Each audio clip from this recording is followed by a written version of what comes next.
आजकल पीसीओडी बहुत कॉमन है। क्या आपको डाउट है कि कहीं आपको पीसीओडी तो नहीं? पीसीओडी भी बहुत टाइप के होते हैं। इस वीडियो में आप जानेंगे कि आपको पीसीओडी है या नहीं, और अगर है तो कौन सा है और डॉक्टर्स कैसे उसको डायग्नोस करते हैं। और आप ये भी जानेंगे कि क्या आप पीसीओडी के लिए प्रोन हैं, यानी कि आपको आने वाले टाइम में कहीं पीसीओडी होने तो नहीं वाला है। अगर ऐसा है तो आप अभी ही समझ जाएं। मेरा नाम डॉक्टर सुमन जैन है। मैं एक गायनेकोलॉजिस्ट हूँ और मुझे 26 साल का एक्सपीरियंस है गायनेक प्रैक्टिस का। और सबसे कॉमन प्रॉब्लम जो आजकल आती है वो पीसीओडी है। इस वीडियो को आप अंत तक देखिए, तभी आप जान सकेंगे कौन से डिफरेंट तरीके के पीसीओडी होते हैं और उनका सॉल्यूशन क्या है। पीसीओडी आजकल के जमाने की एक बहुत कॉमन प्रॉब्लम है। एक डेटा के अनुसार हर 4 में से एक लड़की को पीसीओडी है, और जो बाकी के 75% हैं उनमें से भी काफी ऐसी हैं जो शायद आने वाले टाइम में पीसीओडी में कन्वर्ट हो जाएंगी, या हम ये कह सकते हैं कि ये लड़कियां प्रोन टू पीसीओडी हैं। होता क्या है ये पीसीओडी? पीसीओडी और पीसीओएस में क्या फर्क है? पीसीओडी यानी polycystic ovarian disease and PCOS यानी पॉलीसिस्टिक ओवेरियन सिंड्रोम। दोनों वर्ड्स एक ही जैसे यूज किए जाते हैं, सिनोनिम की तरह यूज किए जाते हैं। नॉर्मली हर महीने ओवरी में कुछ फॉलिकल्स बढ़ते हैं और मैच्योर होते हैं, और उनमें से एक डोमिनेंट फॉलिकल बनता है जो कि ओव्यूलेशन डे के दिन रिलीज होता है, जिसका कि रिजल्ट या तो प्रेगनेंसी होती है या फिर पीरियड आ जाता है। लेकिन जिन लोगों को पीसीओडी होता है उनमें होता यह है कि बहुत सारे फॉलिकल्स बनने शुरू हो जाते हैं, कोई भी जिनमें से मैच्योर स्टेज पे नहीं पहुंच पाता, या आप कह सकते हैं कि पीसीओडी में फॉलिक्यूलोजेनेसिस अच्छे से नहीं होता। फॉलिकल के सही बनने में बहुत सारे हार्मोन्स का रोल होता है और उनके इंटर रिलेशन पे सही फॉलिकल का बनना डिपेंड करता है। एक्चुअली पीसीओडी में ओवरी का फॉल्ट इतना नहीं होता, बल्कि हम ये कह सकते हैं ओवरी विक्टिम होती है, जो बॉडी के दूसरे मेटाबॉलिक प्रोसेस चल रहे होते हैं या दूसरी एबनॉर्मलिटीज जो बॉडी में चल रही होती है। इन मेटाबॉलिक डिस्टरबेंसेस की वजह से हार्मोनल चेंजेस होते हैं, और उन हार्मोनल चेंजेस की वजह से ओवरी के ऊपर ये इफेक्ट आता है कि वो प्रॉपर फॉलिकल या एग्स नहीं बना पाते। इसको हम ये भी कह सकते हैं कि पीसीओडी एक मेटाबॉलिक डिसऑर्डर है, जिसकी की वजह से ओवरी में प्रॉपर एग्स नहीं बन पाते। पीसीओडी के काफी केसेस में मेल हार्मोन्स ज्यादा हो जाते हैं, जिसको कि हम कहते हैं हाइपर एंड्रोजेनिक स्टेट हो जाती है, और ये भी एक रीजन हो जाता है जिसकी की वजह से प्रॉपर फॉलिकल्स और एग्स नहीं बन पाते। पीसीओडी के जितने भी सिम्टम्स हैं इनको 3 कैटेगरीज में डिवाइड किया जाता है। सबसे पहले नंबर पे आता है ओव्यूलेटरी प्रॉब्लम्स, यानी कि जिसमें प्रॉपर फॉलिकल्स और एग नहीं बनते। इसकी वजह से पीरियड्स में तरह तरह के डिस्टरबेंसेस हो सकते हैं। पीरियड डिले हो सकता है, 2-2, 3-3 महीना से आ सकता है, और जब आए तब बहुत एक्सेसिव हो सकता है, या इनफर्टिलिटी हो सकती है, प्रेगनेंसी होने में प्रॉब्लम होती है, कभी कभी इरेगुलर पीरियड होता है, कभी जल्दी कभी लेट। दूसरा जो सिम्टम पीसीओडी में होता है वो होता है हाइपोएंड्रोजेनिक स्टेट की वजह से, चाहे वो बायोकेमिकल यानी कि चाहे तो लैब टेस्ट में आए कि आपके हार्मोन्स, मेल हार्मोन्स बढ़े हुए हैं, या कभी कभी सिम्टम्स होते हैं जैसे कि एक्ने होना, हिर्सुटिज्म होना, यानी कि फेस पर एक्स्ट्रा बाल होना, ये सब होते हैं हाइपर एंड्रोजेनिक स्टेट। और तीसरे नंबर पे आता है कि अगर ओवरीज पॉलीसिस्टिक हैं, जो कि पता चलता है सोनोग्राफी से, जबकि कि बहुत सारे छोटे छोटे फॉलिकल्स पेरिफ्री पे अरेंज होते हैं, जिसको कि हम मेडिकल टर्मिनोलॉजी में पॉलीसिस्टिक ओवरीज बोलते हैं। पीसीओडी का डायग्नोसिस करने के लिए इन 3 कैटेगरी के सिम्टम्स में से किसी 2 का होना जरूरी है। अगर ये इन 3 में से कोई 2 प्रेजेंट हैं, तभी हम उसको पीसीओडी डायग्नोस करते हैं। और इन तीनों सिम्टम्स और साइंस के कॉम्बिनेशन के हिसाब से ही 4 डिफरेंट तरीके के पीसीओडी के पेशेंट्स देखने में मिलते हैं। इनमें जो सबसे पहले होते हैं, जिसको कि हम बोलते हैं कंप्लीट पीसीओडी, इसमें तीनों ही सिम्टम्स होते हैं, यानी कि इस तरह के पेशेंट्स में आपको एक्ने भी मिलेंगे, आपको उनके हेयर ग्रोथ भी होगी, उनको पीरियड की प्रॉब्लम भी होगी, उनको प्रेगनेंसी लगने में भी प्रॉब्लम है, उनके पीरियड डिलेड भी आ रहे हैं, और उनकी सोनोग्राफी में भी ओवरीज पॉलीसिस्टिक दिखाई देती हैं। इसको हम कहते हैं कंप्लीट पीसीओडी, यानी कि तीनों तरीके के सिम्टम्स इनमें प्रेजेंट होते हैं। दूसरे नंबर पे आते हैं क्लासिकल पीसीओडी। इस तरह के पेशेंट्स में आपको पीरियड की प्रॉब्लम सारी मिलती हैं, यानी कि डिलेड होके आ रहे हैं, कभी जल्दी आ रहे हैं, पीरियड 2-2, 3-3 महीना से आ रहे हैं, और उनको एक्ने भी है, हिर्सुटिज्म भी है। लेकिन जब हम उनकी सोनोग्राफी करते हैं तो उसमें ओवरी नॉर्मल देखने में लगती हैं, उनको कोई पॉलीसिस्टिक ओवरी नहीं होती है, लेकिन सिम्टम्स उनके पास दोनों होते हैं। फिर एक और तीसरा ग्रुप होता है ओव्यूलेटरी पीसीओडी। इस तरह के पेशेंट्स में पीरियड की कोई प्रॉब्लम नहीं होती है, ओव्यूलेशन हो रहा है, टाइम से हो रहा है, लेकिन सोनोग्राफी में पॉलीसिस्टिक ओवरी भी दिखेंगी और उनको हाइपर एंड्रोजेनिक सारे सिम्टम्स होते हैं, एक्ने हो गया, हिर्सुटिज्म हो गया, या कभी कभी लैब टेस्ट में टेस्टोस्टेरोन या मेल हार्मोन्स बढ़े हुए मिलते हैं। और चौथा ग्रुप होता है नॉन हाइपर एंड्रोजेनिक पीसीओडी, यानी कि इन पेशेंट्स में पीरियड की प्रॉब्लम तो होती है लेकिन इनको कोई एक्ने या कोई मेल पैटर्न के हेयर ग्रोथ वगैरह नहीं होती है, लेकिन इनकी ओवरी में पॉलिसिस्टिक ओवरीज मिलती हैं और इनको मेंस्ट्रुअल प्रॉब्लम्स होती हैं, इनफर्टिलिटी हो सकती है या पीरियड डिलेड होके आते हैं।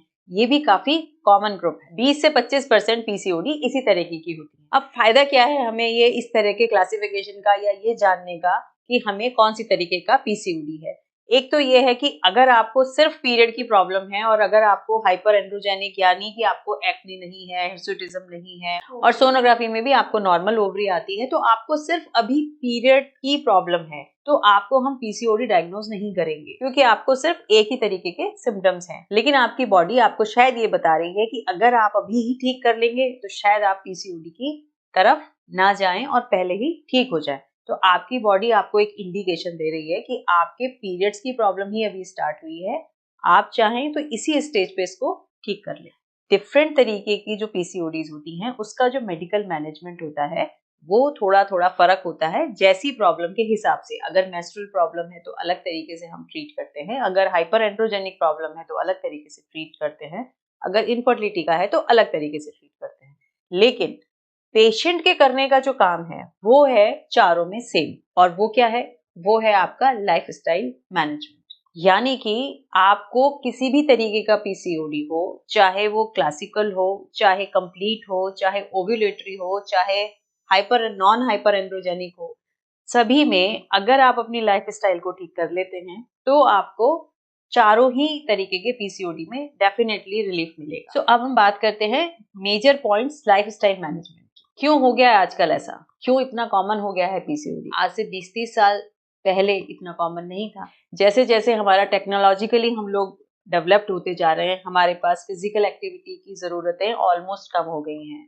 जंक फूड की अवेलेबिलिटी बहुत ज्यादा बढ़ गई है। रात को 2-2 बजे भी बच्चे ऑनलाइन फूड मंगा सकते हैं, तो इतनी इजी अवेलेबिलिटी है जंक फूड की जो पहले कभी अवेलेबल नहीं थी। इसके अलावा स्क्रीन टाइम बहुत ज्यादा हो गया है, सारे ही काम मोबाइल से होते हैं, सारे ही काम लैपटॉप से होते हैं, क्या पढ़ाई, क्या मैनेजमेंट, क्या नौकरी, एवरीथिंग स्क्रीन टाइम को चाह के भी अवॉइड नहीं किया जा सकता। फिर इतना कॉम्पिटिटिव मार्केट है, इतने सारे लोग हैं, उसकी की वजह से सब लोगों को स्ट्रेस बहुत ज्यादा है, एग्जाम्स देने हैं, रात रात तक लेट लेट पढ़ना है, उनकी एक जो बायोलॉजिकल क्लॉक है उस पर बहुत स्ट्रेस इन सब चीजों की वजह से पड़ता है। इसके अलावा इंडिया में तो अनहेल्दी वर्किंग आवर्स भी हैं, लोग 12 घंटे 14 घंटे कितनी कितनी लेट काम करते हैं, लेट नाइट तक काम करते हैं, उसके बाद में रात को लेट खाना खाते हैं और उसके बाद में उनको रेस्ट भी पूरा प्रॉपर नहीं मिलता, स्लीप भी साउंड नहीं हो पाती। ये सारे कारण है जिसकी की वजह से पूरा मेटाबॉलिक डिस्टर्बेंस हो जाता है और which leads to PCOD. Lifestyle management में जो सबसे जरूरी है वो है डाइट। डाइट में आप क्या क्या कर सकते हैं?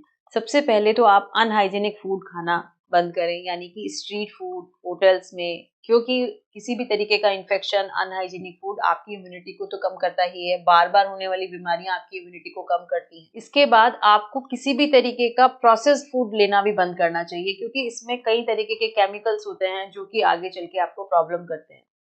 जंक फूड, प्रोसेस्ड फूड अलग चीज है, और जंक फूड यानी कि ऐसा फूड जिसमें कि न्यूट्रिशन नहीं है, बहुत हाईली फ्राइड फूड जो होता है जिसमें बहुत ज्यादा स्वीट हो, बहुत ज्यादा नमक हो। जंक फूड आप जितना ज्यादा लेंगे आपकी बॉडी उतनी ही ज्यादा प्रोन होगी सभी प्रॉब्लम्स की। इसके अलावा आपको प्रोसेस्ड फूड के लिए भी बिल्कुल मना करना है।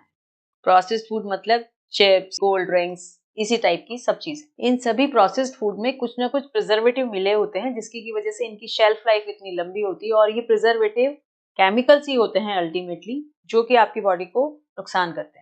अगर आप चाहें और ठान लें तो इन सब का हेल्दियर ऑल्टरनेटिव जरूर आपको अवेलेबल होगा। इसके अलावा जो एक और काम कर सकते हैं आप अपनी डाइट में, वो ये है कि रात का खाना बहुत लेट ना खाएं, 1 बजे, 2 बजे, 12 बजे।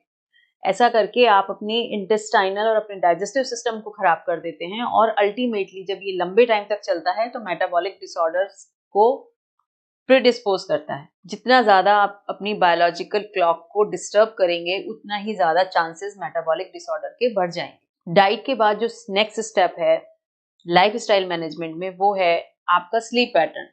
आप अपना स्लीप पैटर्न ठीक क्यों नहीं कर सकते? रात को आप जल्दी क्यों नहीं सो सकते? जो काम आपको रात को करना है वो आप सुबह उठ के भी तो कर सकते हैं। अगर आप ऐसा करेंगे तो आप अपनी बॉडी को थोड़ा-सा आराम देंगे, आप अपनी बायोलॉजिकल रिदम का आपको रिस्पेक्ट करना ही चाहिए। थर्ड पॉइंट है एक्टिविटी। सब कुछ चल रहा है लेकिन एक्टिविटी बिल्कुल खत्म हो गई है। आपकी बॉडी के इतने सारे मसल्स, इतने सारे अंग हैं, इन सबको भी मूवमेंट की ज़रूरत है। कोई भी आपके घर में अगर एक गाड़ी भी रखी है, अगर वो नहीं चलाते हैं थोड़े दिन तक तो वो खराब हो जाती है। तो फिर आप अपनी बॉडी के साथ में ऐसा कैसे कर सकते हैं? प्लीज़ डू सम एक्सरसाइज, जो भी आपको पसंद हो। और कई दफ़ा ये भी होता है कि हम जब पेशेंट्स को कहते हैं कि आप एक्सरसाइज करिए तो वो कहते हैं हमने 10 दिन करी, अब हमारा कुछ नहीं हुआ तो हमने छोड़ दी। आपने अपनी बॉडी को खराब करने में तो इतना टाइम लगाया, अब ठीक कैसे इतनी जल्दी हो जाएगा? किसको कितनी एक्सरसाइज की ज़रूरत है, इसका कोई फिक्स फार्मूला नहीं है। जितनी एक्सरसाइज से आप ठीक हो जाएँ, जितनी एक्सरसाइज से आपके पीरियड रेगुलर हो जाएँ, जितनी एक्सरसाइज से आपकी प्रॉब्लम दूर हो जाए, उतनी ही एक्सरसाइज आपको चाहिए। कैसे भी करके आपको अपनी लाइफ के लिए ये तो निकालना ही पड़ेगा।